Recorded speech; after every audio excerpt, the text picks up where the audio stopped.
Hello. कैसे हैं आप सब? आई होप आपकी स्टडी अच्छे से चल रही होगी।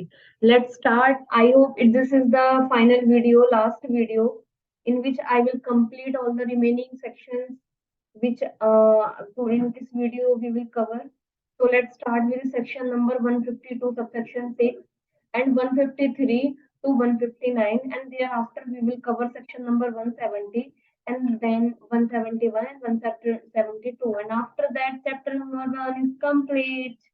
Okay, let's start. Section number 152 subsection 3 and section number 153 से लेके 159 तक. So let's start with the section number 152 subsection 3.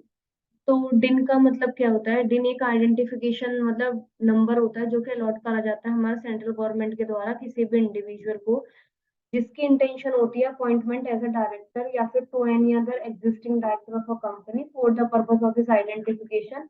फिर उस डायरेक्टर की जो आइडेंटिफिकेशन करी जाती है उस कंपनी के अंदर एज अ डायरेक्टर, वो उस डिन नंबर से करी जाती है. ओके. सो डिन नंबर ये डेजिग्नेटेड पार्टनर को डीपीआईएन अलॉट होता है और डायरेक्टर को डिन नंबर अलॉट होता है. मतलब एलएलपी में अगर किसी को डायरेक्टर मतलब पार्टनर अपॉइंट हो तो उसके पास डेजिग्नेटेड पार्टनरशिप आइडेंटिफिकेशन नंबर होना चाहिए. This is specified in a section like section number 7 of the LLP Act 2008. So let's continue. अब आ जाते हैं फाइलिंग ऑफ एप्लीकेशन. अब हमें डिन नंबर चाहिए तो उसके लिए क्या प्रोसीजर होगा? तो सबसे पहले this is a very easy part guys students. तो सबसे पहले हम क्या करेंगे, सेंट्रल गवर्नमेंट को एक एप्लीकेशन फाइल करेंगे. एप्लीकेशन फाइल करने के लिए DIR 3 में दी जाएगी. उसमें जो जो भी डिटेल मांगे वो आपका आधार नंबर, पैन नंबर एंड आपकी आईडी, आपकी बेसिक डिटेल्स, रेजिडेंशियल एड्रेस, ये सब चीजें आपको फॉर्म में फिल करनी होगी विद द प्रिस्क्राइब फीस जो हमारी सेंट्रल गवर्नमेंट ने फीस फिक्स कर रखी है. सॉरी. तो उस केस में क्या है, हमें फीस पे करके उस फॉर्म को हमें सबमिट करना होगा सेंट्रल गवर्नमेंट को. फिर सेंट्रल गवर्नमेंट उस पर काम करेगी. एंड इन केस अगर सपोज दैट की डायरेक्टर के पास डिन नंबर नहीं है और हम लोग कंपनी क्या है, सपोज दैट की particular of the maximum 3 director shall be mention in INC 32. एक स्पाइस फॉर्म होता है कंपनी को इनकॉर्पोरेट करने के लिए, फॉर्म फिल करा जाता है. तो इस केस में क्या दिया हुआ है कि आप मैक्सिमम 3 डायरेक्टर्स, मतलब 3 डायरेक्टर्स को मेंशन कर सकते हो और उन डायरेक्टर्स को पिन नंबर वहीं से अलॉट हो जाएगा. मतलब आप INC 32 के अंदर 3 डायरेक्टर्स, मतलब दैट आपकी कंपनी 2 डायरेक्टर अपॉइंट करना चाहते हैं लेकिन उनके पास उन डायरेक्टर का डिन नंबर नहीं है, तो उस INC 32 फॉर्म के अंदर आप उन डिटेल्स को दो जो जो रिक्वायरमेंट डिटेल्स मांगी है. तो उसके बाद क्या है, सीओ मतलब कंपनी इनकॉर्पोरेशन ऑफ सर्टिफिकेट के साथ साथ हमें डिन नंबर भी अलॉट होंगे. बट मैक्सिमम ऑफ हम लोग 3 डायरेक्टर्स का डिन नंबर INC 32 के अंदर हम लोग मांग सकते हैं सेंट्रल गवर्नमेंट से along with the certificate of incorporation of a company. And then thereafter क्या है, इसलिए मैं इसको जल्दी जल्दी करा रही हूँ. ऐसा मतलब इम्पोर्टेंट तो है no doubt, but it's a process part. Once you will go through with it you will मतलब रिटेन इन योर माइंड. अब central government shall provide electronic system to facilitate the submission of the application for the allotment. वही है ministry of corporate affairs की website से हम वो DIR 3 download करेंगे. फिर हम उसको फिल करेंगे. फिर हम क्या करेंगे, हमें डिन नंबर मिलेगा. अब इस केस में क्या है, जो फाइलिंग करी गई है ऑफ द रिक्वायर्ड इन्फॉर्मेशन, अब वो डिन नंबर के लिए हमें या फिर हम लोग स्पाइस दे रहे हों या फिर जो भी हो, वो क्या क्या इन्फॉर्मेशन चाहिए? फोटोग्राफ चाहिए, passport size, proof of identity चाहिए, प्रूफ ऑफ रेजिडेंस चाहिए. प्रूफ ऑफ आइडेंटिटी में आधार कार्ड, रेजिडेंस में अपनी इलेक्ट्रिसिटी बिल या फिर आधार कार्ड. और अब उसके बाद क्या क्या डॉक्यूमेंट चाहिए? Board resolution proposing his appointment as a director in existing company, BR pass करना पड़ेगा. और एक ड्यूली वेरीफाइड एक पेसी मैन सिग्नेचर होना चाहिए. अब सबमिशन ऑफ द डिजिटली वो DSP होनी चाहिए. तो form DIR shall be signed and submitted electronic by applicant. और खुद के TSC लगाने पड़ेंगे. वेरीफाइड कौन करेगा? कंपनी सेक्रेटरी, जो कि फुल टाइम एम्प्लॉयमेंट है कंपनी में, या फिर कंपनी का मैनेजिंग डायरेक्टर या फिर डायरेक्टर या फिर CFO, CEO of the company, जिस कंपनी में वो अपॉइंट होना चाहता है as a director in existing company.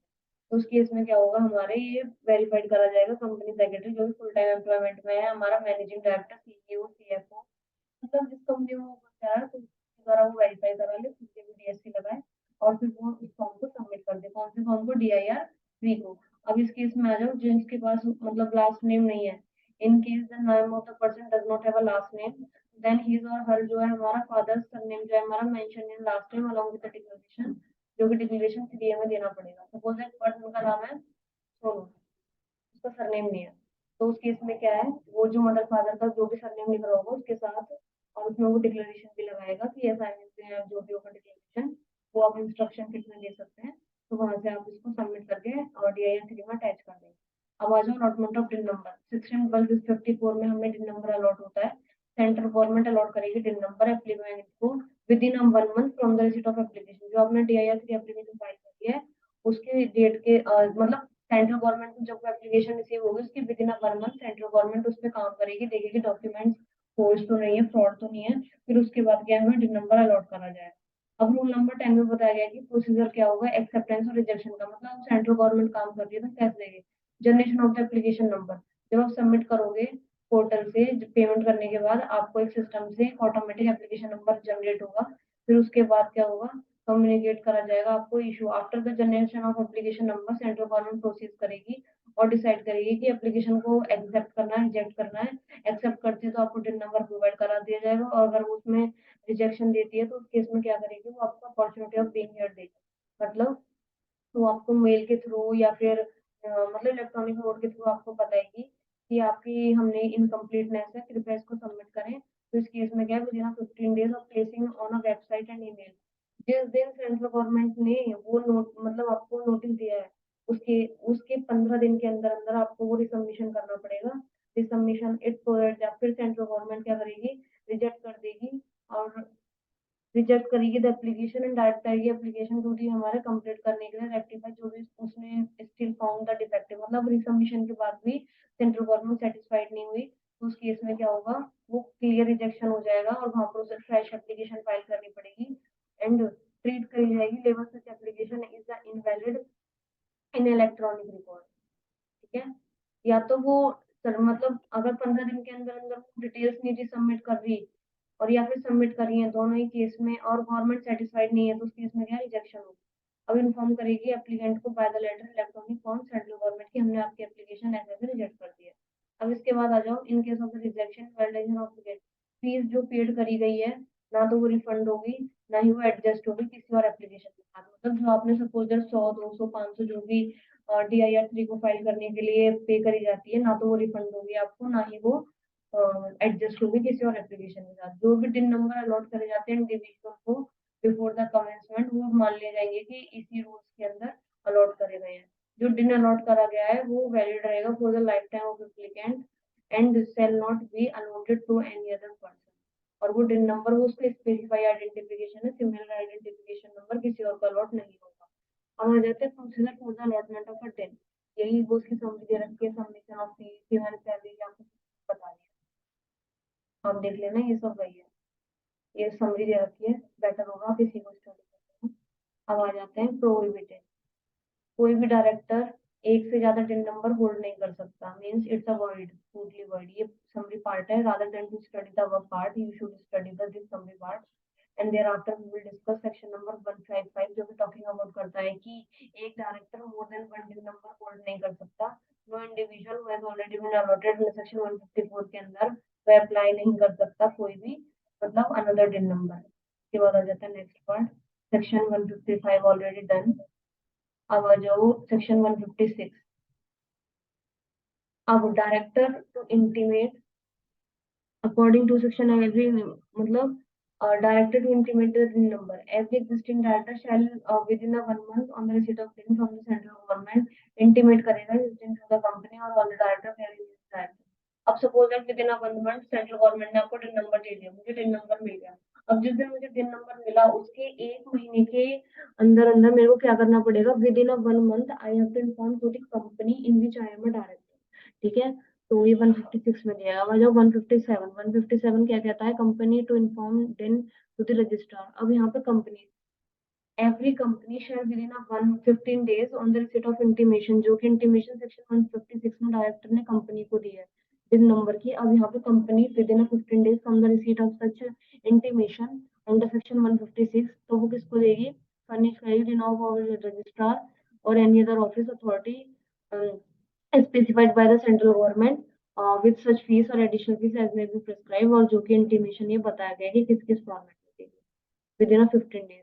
1 month हर जगह है, बस 15 डेज कहाँ पर है? एक तो 15 डेज वहां पर जब एप्लीकेशन पे कोई क्वेरी लग जाती है उसको रिसबमिशन के लिए 15 डेज के अंदर अंदर, और एक यहाँ पे 15 डेज के अंदर अंदर। बाकी हर जगह, सब जगह there is a time bound that is the 15 days.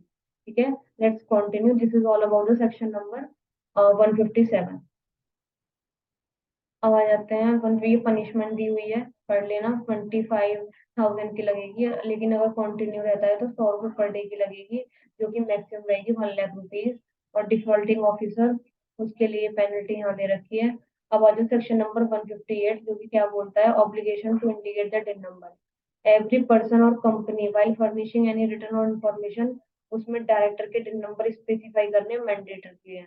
और अगर सेक्शन 152, 155, 156 इनमें से किसी का कॉन्ट्रावेंशन होता है तो क्या होगा? ये पेनल्टी यहाँ पे स्पेसिफाई करी गई है। ये पेनल्टी अलग है स्टूडेंट्स, ये पेनल्टी अलग है, तो ये देख लेना पेनल्टी को, जिससे याद हो। अगर नहीं भी हो रही कोई इशू नहीं है। आ जाओ कैंसिलेशन वाला पार्ट, दैट इज कैंसिलेशन की कैसे होगा? कैंसिलेशन, सरेंडर और डीएक्टिवेट एंड रीएक्टिवेट ऑफ डिन नंबर। तो this is 2 pages. Let's start. Rule number 11 में स्पेसिफाई करा गया है कि हमारा कैंसिलेशन, सरेंडर, डीएक्टिवेट, रीएक्टिवेट का क्या प्रोसीजर है। सेंट्रल गवर्नमेंट और रीजनल डायरेक्टर, जो कि नॉर्दर्न रीजन का है, नोएडा ऑफिसर्स का, या फिर एनी अदर ऑफिसर जो कि रीजनल डायरेक्टर की द्वारा स्पेसिफाई करा गया है, वेरिफिकेशन करेगा डॉक्यूमेंट्री कैंसिल करने के लिए, डीएक्टिवेट करने के लिए डिन नंबर। अगर मान लो डिन फाउंड करा गया डुप्लीकेट है, in respect of a same person provide the date data related to the din merge करा जाएगा with the validity retain number. मतलब अगर एक डायरेक्टर एक से ज्यादा दिन नंबर, मतलब एक दिन नंबर दो जगह है तो वो मर्ज करके एक कर दिया जाएगा। अब दिन जो है हमने वो रॉन्गफुली मैनर में, फ्रॉडुलेंट मैनर में, मतलब इंटेंशनली इट वाज रॉन्ग, तो इस केस में क्या होगा? बिफोर कैंसिलेशन, डीएक्टिवेट से पहले हमसे अपॉर्चुनिटी ऑफ बीइंग हियर दी जाएगी जिस पर्सन का वो दिन नंबर है।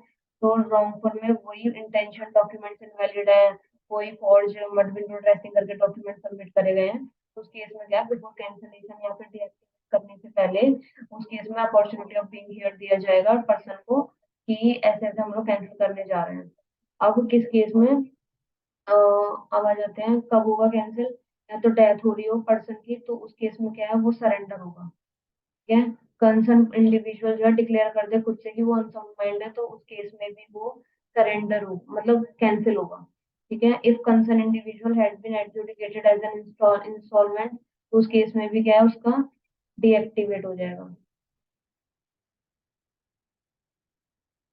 अब इसके बाद आ जाओ ऑन द एप्लीकेशन डीआईआर 5 में टिन होल्डर ने वो खुद ही सरेंडर करना चाहता है डीआईआर 5 फाइल करके, तो उस केस में क्या होगा? वो भी यहाँ पर सरेंडर हो जाएगा टिन नंबर। बिफोर डीएक्टिवेट करने से पहले सेंट्रल गवर्नमेंट ई रिकॉर्ड्स को वेरीफाई करेगी। ओके, सेंट्रल गवर्नमेंट या फिर रीजनल गवर्नमेंट या फिर कोई भी ऑफिसर है वो डीएक्टिवेट कर सकता है जहां of individual who does not intimate इस पार्टिकुलर, अगर वो केवाईसी नहीं करता। और सितंबर में हमें केवाईसी करनी होती है ना, अगर वो केवाईसी नहीं करता उस केस में क्या है? कोई भी सेंट्रल गवर्नमेंट या फिर उसका डायरेक्टर या फिर यूनियन और ऑफिसर स्पेसिफाइड, अगर वो केवाईसी नहीं करते उस केस में क्या होगा? कि टिन नंबर डीएक्टिवेट हो जाएगा। अब आ जाओ, डीएक्टिवेशन जो है हमारा shall be reactivated only after E form, मतलब डीआईआर 3 फाइल करना पड़ेगा, फीस पे करनी पड़ेगी, तभी वो एक्टिव होगा। ठीक है, अब इसके बाद आ जाओ चेंजेस कराने हैं आपको, मतलब सपोज दैट आपने एड्रेस चेंज करा है, आपको एड्रेस चेंज कराना है या कोई भी और डिटेल्स है, तो उस केस में क्या है, क्या क्या हमारा प्रोसीजर होता है? चेंजेस के 30 दिन के अंदर अंदर हमें एक एप्लीकेशन देनी होती है सेंट्रल गवर्नमेंट को। वो एप्लीकेशन कहाँ जाती है? डीआईआर 6 में। मतलब कोई भी आप चेंज करा रहे हो, आपको, मतलब वो details within 30 days from the date of the changes आपको एप्लीकेशन देनी होगी डीआईआर 6 में। किसको? सेंट्रल गवर्नमेंट को। प्रूफ ऑफ चेंज होने चाहिए, डॉक्यूमेंट्स अटैच होने चाहिए, और वो चार्टर्ड अकाउंटेंट इन प्रैक्टिस के द्वारा, कंपनी सेक्रेटरी या फिर कॉस्ट अकाउंटेंट इन प्रैक्टिस के द्वारा वेरी डिजिटली साइन होने चाहिए, और एप्लीकेशन सबमिट कर देंगे हम लोग। फिर जो इलेक्ट्रॉनिक सेंट्रल गवर्नमेंट सेटिस्फाई करेगी और उनको लेटर या फिर इलेक्ट्रॉनिक मोड के थ्रू उनको सबमिट करेगी, और देखेगी कि हाँ वो डेटाबेस में वो मेंटेन करेगी मिनिस्ट्री कि ये डॉक्यूमेंट्स क्या है, हमें चेंज करने चाहिए। फिर concern person intimate to the concern registrar, the in shall of the ministry जो है सेल इंटीमेट करेगी चेंजेस तो director submitted to DIR 6 registrar को, और वो उन डिटेल्स को सेटिस्फाई करके चेंजेस करेंगे। अब इंटीमेट कितने टाइम में करना पड़ेगा? Let's see the time limit of the just a minute, हाँ, intimation to the registrar. DIN जो है हमारा, ये मैंने बता दिया, individual to change in the particular, जो इंडिविजुअल है जिसके जो चेंजेस हैं, फिर वो कंपनी को बताएगी कितने दिन में with in of such change, मतलब जब मिनिस्ट्री ऑफ कॉर्पोरेट अफेयर के डेटाबेस में चेंज हो जाए उसके 15 दिन के अंदर अंदर हमें कंपनी को इन्फॉर्म करना पड़ेगा, yes I changes these things in my डिन नंबर। तो कंपनी को इन्फॉर्म करना पड़ेगा, कौन करेगा? Director. So this is all about the director din वाला part, students. Let's continue to the further part. I think थोड़ा बहुत ही बचा है। Let's start without wasting our time. This is just a minute. But removal part have we already done. Okay, let's continue with this registrar of a director and key manager person, their shareholder. Every company जो है हमारी company is required to maintain the registers of the director. company maintain करके चलेगी directors और key managerial persons के and their shareholders के register under section 170। और इसके बाद आ जाओ उनमें क्या क्या, और every company shall kept at its register office, जिसमें वो डिटेल्स होंगे कुछ डायरेक्टर की, मैनेजर पर्सन की। अब उन डिटेल में क्या क्या लिखा होगा, और वो जो डिटेल्ड है उनमें इंक्लूड होंगे सिक्योरिटीज, जो ऑल ऑफ देम मतलब शेयर कंपनी शेयर होल्डिंग या फिर एसोसिएट, जो भी मतलब डायरेक्टर और की मैनेजर पर्सन होल्ड करके बैठे होंगे, क्या क्या डिटेल्स, उनके डिन नंबर, उनका नाम, सरनेम, उनका फॉर्मल नेम, सरनेम, ये सब चीजें डिटेल्स उस रजिस्टर में maintain, father's name, mother's name, date of birth, these are the details, appointment, reappointment, date of board resolution, किस बोर्ड रिजोल्यूशन में अपॉइंटमेंट हुआ था डायरेक्टर का, की मैनेजर पर्सन का, तो पैन नंबर, मेंबरशिप नंबर, अगर वो कंपनी सेक्रेटरी है, इन विच कंपनी सेक्रेटरी, की manager person relinquished in any other body corporate, date of cessation of the office. तो ये सारी चीजें क्या करनी पड़ेंगी, हमें रजिस्टर में मेंटेन करनी पड़ेगी। In addition of the above, इसकी डिटेल्स के अलावा हम लोग क्या क्या डिटेल्स और मेंशन करेंगे कि सिक्योरिटी से रिलेटेड, नंबर कितनी सिक्योरिटीज होल्ड कर रखी हैं, डिस्क्रिप्शन, नॉमिनल वैल्यू क्या है, डेट ऑफ एक्विजिशन क्या है, डिस्पोजल क्या है, ये सिक्योरिटी से रिलेटेड है। तो this is the part related to the security. Okay student, this part is belonging to the securities. अब आ जाओ filing of the return in form DIR 12, section 170 subsection 2 ये कहता है, require the company to file the return in DIR 12 in respect of its director की manager after pursuing within the 30 days। मैंने ऊपर बताया था जब डायरेक्टर का अपॉइंटमेंट होता है तो कंपनी क्या करेगी, DIR 12 फाइल करेगी, और उस केस में within 30 days from the date of appointment और within 30 days of any changes taken place. मतलब अगर आपने कुछ चेंजेस भी करें तो इस केस में भी कंपनी फाइल करेगी DIR 12 विद इन 30 डेज। दोनों में 30 डेज का क्राइटेरिया है। ओके, लेट्स कंटिन्यू विद, यहाँ पर सेक्शन 70 से रिलैक्सेशन गवर्नमेंट कंपनी को दी हुई है। अगर मान लो उन्होंने रिपोर्ट ना करा हो, section 137 which is related to the financial statements and annual return under section 92 with the registrar. Let's continue with the section number 171. This is members right to inspect the document. अब आ जाते हैं कि timing inspection के क्या होंगे। अगर मान लो किसी भी मतलब मेंबर्स को जो कंपनी के मतलब डायरेक्टर्स और मैनेजरियल की डिटेल मेंटेन करी हुई है अंडर सेक्शन 170, वो उनको इंस्पेक्ट करना चाहते हैं तो ड्यूरिंग द बिजनेस आवर्स में वो इंस्पेक्ट कर सकते हैं। और मेंबर जो के पास राइट है वो extract copy provided to them within 30 days free of cost उनको दी जाएगी। जिस दिन वो बोलेंगे कि मुझे इस डायरेक्टर की डिटेल चाहिए, उसकी एमपीज की डिटेल्स चाहिए, तो विद इन 30 डेज उनको प्रोवाइड कराई जाएगी। ओपन फॉर इंस्पेक्शन, रजिस्ट्रार जो है shall kept open for the inspection at every annual general meeting of a company shall accessible to an person attending the meeting. और AGM पर, general meeting, annual general meeting पर हर member को allowed होता है, जो मेंबर मीटिंग अटेंड करते हैं वो कोई भी मतलब रजिस्टर्ड जो है कंपनी के ओपन होते हैं और वो उनको इंस्पेक्ट कर सकते हैं। अब आ जाओ registrar to order in case of refusal. अब रजिस्ट्रार का क्या ऑर्डर होगा और कंपनी रिफ्यूज कर देती है कि हम, अगर मान लो any inspection during the business hour में रिफ्यूज कर दिया जाए और कॉपी जो है वो सेंड ना करी जाए within 30 days from the date of request. अगर मान लो रजिस्ट्रार ने मांगे हैं कोई कोई डॉक्यूमेंट कि मुझे ये डॉक्यूमेंट चाहिए, अब क्या कंपनी को रिसीट हुई कि हाँ ये चाहिए, तो अगर 30 डेज के अंदर डॉक्यूमेंट्स नहीं दिए या फिर बिजनेस आवर्स में उन्हें अलाउड नहीं करा गया, तो इसमें क्या है, रजिस्ट्रार जो है शैल मेड करेगा application to him order intimate inspection and supply of the copies. ठीक है। सेक्शन 177 किस पे एप्लीकेबल नहीं होगा, गवर्नमेंट कंपनी पे, but subject to the condition that they have not committed the default in filing the financial statement under section 137 or annual return 92 with the registrar. If they have committed any kind of the default, then sorry, section number 171 will be applicable to this government company. Last section students, I know chapter खत्म होने के बाद जो relaxation, oh my God, I can understand. Punishment. Section number 172. This is the punishment part. Let's see what is this.